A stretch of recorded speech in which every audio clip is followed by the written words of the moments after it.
ఉపాయం ఒక ఉపశమన మార్గం చెబుతాను వినండి. ఏమిటయ్యా అంటే మీరిద్దరూ 7 జన్మలు మానవ జన్మగా భూమి మీద అవతరిస్తారా లేదా 3 జన్మలు రాక్షసులుగా అవతరిస్తారా అని చెప్పి అడిగారట శ్రీ మహావిష్ణువు.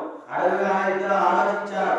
వామ్మో 7 జన్మలు మనిషిగా పుట్టడం కన్నా 3 జన్మలు రాక్షసులుగా పుట్టి త్వరగా మనం వైకుంఠానికి వచ్చేయచ్చులే అని చెప్పి భావించి 3 జన్మలు రాక్షస జన్మను కోరుకున్నారు.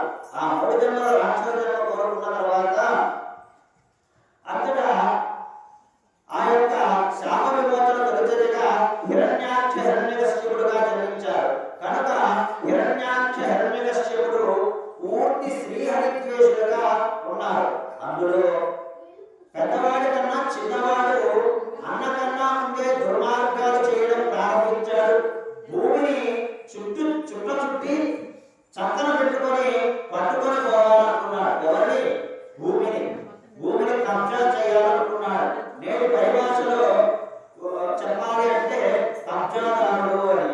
మనది కానిది మనం ఒక్క అడుగు ఆక్రమించినా కూడా దాని యొక్క పాపం అనేటువంటిది జన్మలో ఉంటుంది, తరతరాలు ఉంటుంది.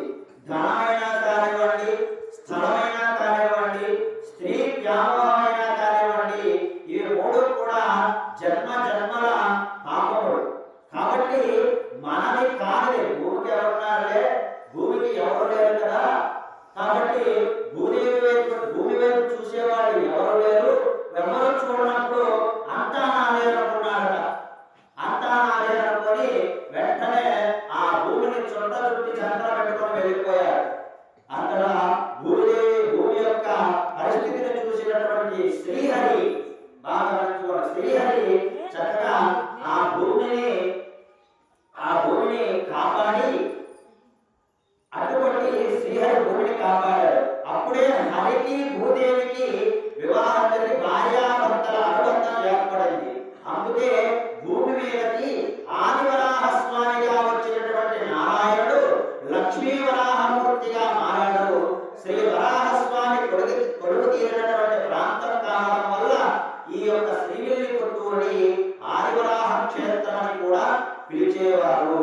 అలాగే